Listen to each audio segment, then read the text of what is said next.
Hace 2 años, mi vida era un lienzo en blanco, lleno de posibilidades y con la ingenua convicción de que el futuro solo podía depararme cosas buenas.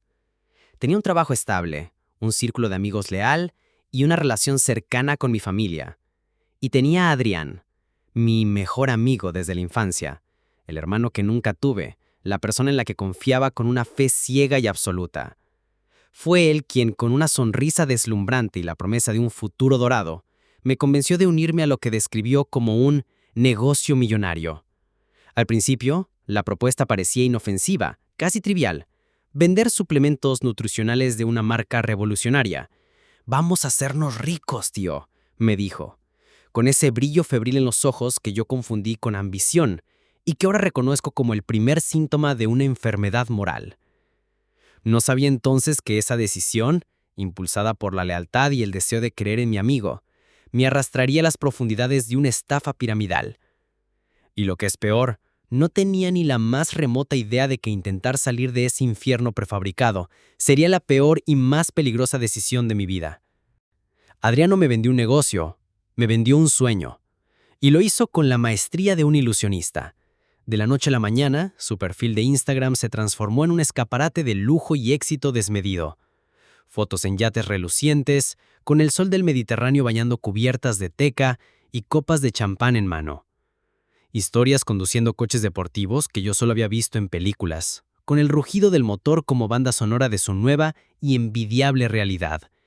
«Esto es vida, hermano», me escribía junto a una foto en la que posaba con un reloj de esfera dorada que parecía costar más que mi coche. Yo, atrapado en la monotonía de mi rutina de 9 a 5, observaba su metamorfosis con una mezcla de asombro y una punzada de envidia. Adrián siempre había sido un soñador, pero esto superaba cualquier fantasía que hubiéramos compartido nuestras tardes de adolescencia. Cuando le preguntaba cómo había logrado todo aquello, su respuesta era siempre la misma, envuelta en un halo de misterio y exclusividad. «Es el proyecto, tío. Tienes que estar dentro para entenderlo». La manipulación fue un goteo constante, una obra de ingeniería social diseñada para erosionar mis defensas y despertar en mí una ambición que no sabía que poseía. Me invitaba a cenar a restaurantes de moda, pagando la cuenta con una naturalidad insultante mientras hablaba de inversiones, redes de contacto y libertad financiera. Me mostraba su extracto bancario en el móvil con cifras que me hacían parpadear, y me aseguraba que eso era solo el principio. «Imagínate, sin jefe, sin horarios, dueño de tu propio tiempo y de tu propio destino», me susurraba, como un encantador de serpientes. Lo que yo no sabía, y que descubriría mucho más tarde, era que el yate era alquilado por horas, una puesta en escena financiada por la empresa para crear contenido aspiracional. El deportivo era un préstamo de un concesionario, a cambio de publicidad en redes sociales.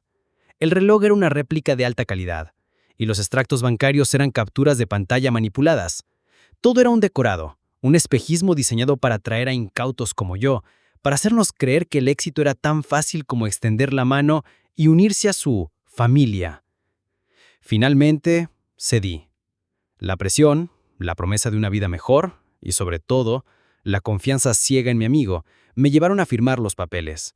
Invertí mis ahorros, una suma considerable que había guardado con esfuerzo para la entrada de un piso, en un paquete de iniciación de suplementos que prometían ser la panacea para todos los males. Adrián me abrazó ese día, con una emoción que me pareció genuina. «Bienvenido al equipo, campeón. A partir de hoy, empieza tu nueva vida». Y en cierto modo tenía razón. Mi vida, tal y como la conocía, estaba a punto de terminar. Mi primer evento de El Proyecto fue una revelación, pero no del tipo que esperaba. Se celebraba en un hotel de lujo, en un salón de conferencias abarrotado por cientos de personas vestidas con sus mejores galas. La atmósfera era eléctrica, una mezcla extraña de fervor religioso y mitin político. La música tronaba, las luces de neón parpadeaban, y en el escenario, un hombre bronceado y con una sonrisa que no parecía humana, gritaba consignas sobre el éxito y la riqueza. «Bienvenidos, guerreros, bienvenidos, futuros millonarios», exclamaba, y la multitud rugía en respuesta. Lo que siguió fue una sesión de varias horas de lo que solo puedo describir como un lavado de cerebro sistemático y aterrador. Nos bombardearon con frases motivacionales que, repetidas hasta la saciedad, se convertían en mantras incuestionables. El éxito no es una opción, es una obligación. Tu mentalidad determina tu realidad. Si no estás creciendo, estás muriendo. Pero entre la positividad tóxica, se deslizabas mensajes mucho más siniestros, diseñados para aislar y controlar.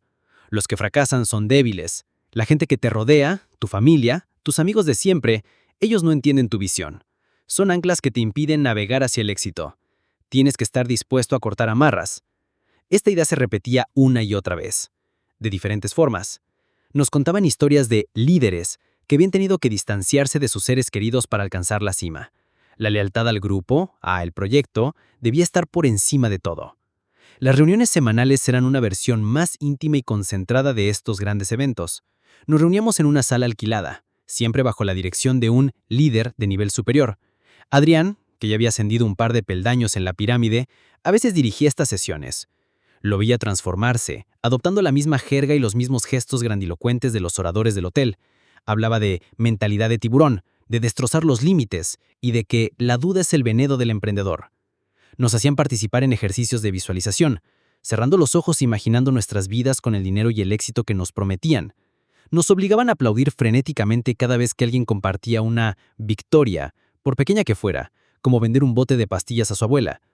Se fomentaba una cultura de la delación encubierta, donde nos animaba a ayudar a nuestros compañeros a superar sus bloqueos mentales, lo que en la práctica significaba señalar a cualquiera que expresara la más mínima duda o crítica. Pronto me di cuenta de la cruda realidad. El negocio no era vender suplementos. El negocio era reclutar a más gente. Las ganancias no provenían de la venta de productos a consumidores finales, sino de las cuotas de inscripción y los paquetes de inicio que compraban los nuevos miembros. Era una estafa piramidal de manual, disfrazada con el lenguaje del emprendimiento y el desarrollo personal. Me sentí atrapado, asqueado y, sobre todo, profundamente avergonzado. Había metido a 2 de mis primos y a un par de compañeros de trabajo en esto, replicando sin pensar las mismas técnicas de manipulación que Adrián había usado conmigo. La culpa me corroía por dentro. Tomar la decisión de salir fue un proceso lento y doloroso. La inversión económica era lo de menos. Lo que realmente me aterraba era el enfrentamiento con Adrián y las consecuencias de romper con el grupo. Durante semanas, inventé excusas para no asistir a las reuniones, para no responder a las llamadas insistentes de mi línea ascendente. Pero la presión era cada vez mayor. Finalmente me armé de valor y llamé a Adrián. «Quiero dejarlo», le dije, con la voz temblorosa. «Esto no es para mí. Es una estafa, Adrián, y no quiero seguir siendo parte de ello». El silencio al otro lado de la línea fue gélido, y cuando finalmente habló, su voz era irreconocible. No había ni rastro del amigo que conocía. Era la voz fría y calculadora de un líder de secta. «No puedes dejarlo», dijo con una calma que me heló la sangre. «¿Crees que esto es un juego? Has firmado un contrato. Tienes responsabilidades con tu equipo, conmigo. He perdido mis ahorros y engañado a mi familia», repliqué con la voz quebrada por la rabia y la frustración. «No me importa el contrato. Quiero salir. Los débiles y los traidores no tienen cabida en nuestro mundo, y pagan un precio por su deslealtad. Piénsalo bien. No sabes con quién te estás metiendo». Colgó, dejándome con un nudo de pavor en el estómago. Y entonces empezó el infierno. A la mañana siguiente descubrí que mis perfiles de redes sociales habían sido hackeados. Mi foto de perfil había sido reemplazada por la imagen de una rata, y en mi biografía se leía «traidor y estafador». Habían publicado mi número de teléfono y mi dirección, acompañados de mensajes difamatorios. Mis amigos y familiares empezaron a llamarme, confundidos y alarmados, pero eso fue solo el principio. Empecé a recibir mensajes de números desconocidos a todas horas. Al principio eran insultos y burlas, llamándome fracasado, perdedor, oveja. Pero pronto el tono se volvió mucho más siniestro. «Sabemos que te gusta correr por el parque a las 7 de la mañana. Ten cuidado, no vayas a tropezar. Tu madre tiene una tienda de flores muy bonita en la calle del Roble. Sería una pena que le pasara algo». Cada mensaje era una puñalada de hielo en mi sistema nervioso. La ansiedad se convirtió en mi compañera constante. Apenas dormía, y cuando lo hacía, me despertaba sobresaltado, bañado de sudor frío. Me sentí observado en todo momento. Empecé a ver caras conocidas de El Proyecto en los lugares más insospechados. En el supermercado, en la gasolinera, aparcados en la calle de enfrente de mi casa. No hacían nada, solo me miraban, con una sonrisa burlona en los labios. Una presencia silenciosa y amenazante que me estaba volviendo loco.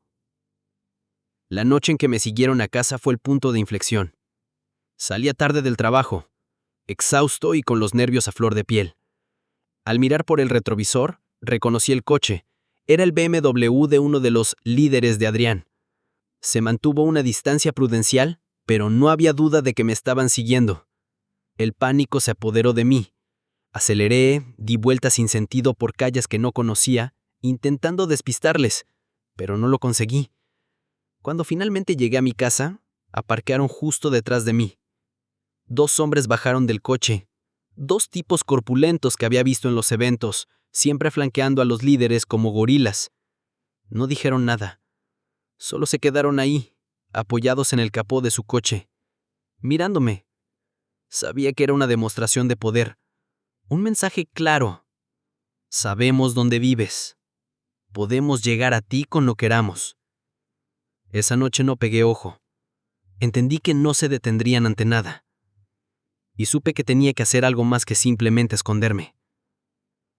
La paranoia se había convertido en mi sombra. Cada llamada desconocida, cada coche que reducía la velocidad al pasar junto a mi casa, desataba una tormenta de ansiedad en mi interior. Había perdido peso, mi rendimiento en el trabajo se había desplomado, y había levantado un muro entre mi familia y yo, tratando de protegerles de la toxicidad que me envolvía. Sabía que no podía seguir así. Tenía que luchar, pero necesitaba pruebas. Las amenazas veladas y el acoso psicológico eran difíciles de demostrar. La oportunidad, o más bien la trampa, llegó en forma de un mensaje de Adrián. Hacía semanas que no hablábamos directamente. Su tono era sorprendentemente conciliador. «Tío, tenemos que hablar. Creo que todo esto se ha ido de manos. Quedemos en el estacionamiento del centro comercial, el de la última planta, y arreglamos las cosas. Solo tú y yo». Una parte de mí, la parte que todavía se aferraba al recuerdo del amigo que fue, quiso creerle, pero la otra, la que había aprendido a sobrevivir en las últimas semanas, gritaba que era una emboscada. Aún así decidí ir, pero esta vez iría preparado. Compré una pequeña grabadora de audio y activé la grabación de video en mi móvil, colocándolo en el bolsillo de mi camisa, de tal forma que la lente quedara despejada. El estacionamiento de la última planta estaba casi desierto, bañado por la luz anaranjada y fantasmal de las farolas. Vi el coche de Adrián aparcado en el rincón más alejado. Al acercarme, sentí un escalofrío. No estaba solo. Los 2 mismos matones que me habían seguido a casa estaban apoyados en su coche, con los brazos cruzados. La trampa se había cerrado. «Veo que has venido», dijo Adrián, saliendo del coche. Su rostro era una máscara de frialdad. Ya no había rastro de la falsa camaradería. «¿Has recapacitado? ¿Estás listo para volver a la familia y pedir perdón?» «No voy a volver a ningún sitio, Adrián», dije esforzándome por mantener la voz firme. «Solo quiero que me dejéis en paz a mí y a mi familia». Su risa fue un sonido hueco y desagradable. «La familia no se abandona, y la traición se paga. Has hablado con gente, has intentado manchar el nombre del proyecto. Eso no se puede perdonar». Se acercó a mí, invadiendo mi espacio personal. «Te dimos la oportunidad de ser alguien, de tenerlo todo. Y lo has escupido. La gente como tú es débil, es un lastre. Y los lastres, hay que soltarlos». Fue la señal. Los 2 gorilas empezaron a caminar hacia mí, lentamente, como depredadores acorralando a su presa. El pánico me inundó, pero la adrenalina también. Sabía que no tenía ninguna oportunidad en una pelea. Mi única opción era huir. En un movimiento desesperado, empujé a Adrián con todas mis fuerzas, haciéndolo trastabillar hacia atrás. Y corrí. Corrí como nunca antes lo había hecho. Oí sus gritos, las pisadas pesadas persiguiéndome, el sonido de mis propios jadeos resonando en el silencio del estacionamiento. Esquivé un pilar de hormigón, salté por encima de una cadena y me lancé hacia la rampa de salida. No miré atrás. Llegué a la calle, con el corazón a punto de estallar en mi pecho, y no paré de correr hasta que llegué a la comisaría de policía más cercana. Estaba sin aliento, aterrorizado, pero con una extraña sensación de triunfo. Tenía la grabación, tenía sus amenazas, su confesión implícita de que eran una organización peligrosa. Lo tenía todo. Presenté la denuncia esa misma noche. Les di las grabaciones, los mensajes, los nombres. La policía inició una investigación. Durante las siguientes semanas viví en un estado de alerta máxima, mirando por encima del hombro cada paso. Pero el acoso cesó. Era como si se hubieran desvanecido en el aire. Un par de meses después, un inspector me llamó. Habían emitido órdenes de arresto contra los líderes del proyecto, incluido Adrián, pero habían llegado tarde. La empresa había sido disuelta. Las oficinas estaban vacías. Las cuentas bancarias vaciadas. Se habían desaparecido, llevándose consigo los ahorros y los sueños de cientos de personas. Se habían esfumado como el humo, dejando tras de sí un rastro de ruina financiera y vidas destrozadas. Ha pasado un año desde aquella noche en el estacionamiento. La vida poco a poco ha ido volviendo a una cierta normalidad, aunque la palabra normalidad ya no significa lo mismo para mí. La estafa me dejó económicamente en la ruina, pero la herida más profunda no es la de mi cuenta bancaria. Es la cicatriz invisible que ha dejado en mi mente y en mi alma. Hace 6 meses recibí una llamada de un número desconocido. Era Adrián. Su voz era un susurro roto, apenas reconocible. Me contó que estaba arruinado, que lo había perdido todo. La cúpula de la pirámide se había quedado con la mayor parte del dinero y le habían dejado tirado como a todos los demás. Me pidió perdón una y otra vez. Dijo que estaba ciego, que le habían lavado el cerebro, que creía de verdad en lo que hacía. Colgué sin decirle una palabra. No sentí rabia, ni siquiera satisfacción. Solo un vacío inmenso. El amigo al que había admirado y querido ya no existía. Había sido devorado por la criatura en la que se convirtió. He recuperado mi trabajo y he reconstruido los puentes con mi familia, que me ha apoyado incondicionalmente. Pero algo dentro de mí se rompió para siempre. La confianza, esa capacidad de creer en la bondad inherente de las personas, es un jarrón hecho añicos que ya no sé cómo reparar. Me he vuelto cínico, desconfiado. Analizo cada palabra, cada gesto, buscando siempre la agenda oculta. Y luego están las nesadillas. No son tan frecuentes como al principio, pero todavía me asaltan en mitad de la noche. A veces sueño con el estacionamiento, con la sensación de ahogo mientras corro sin poder avanzar. Otras veces sueño con las reuniones, con los cantos y los aplausos, con miles de ojos sin rostro mirándome fijamente.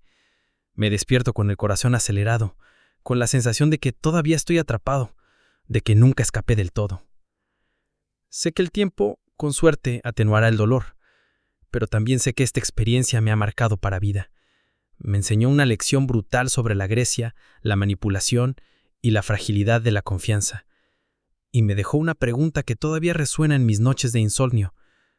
¿Cómo puede un amigo, alguien a quien le diste tu lealtad incondicional, convertirse en el monstruo que te arrastra al abismo? Es una pregunta para la que me temo nunca encontraré respuesta.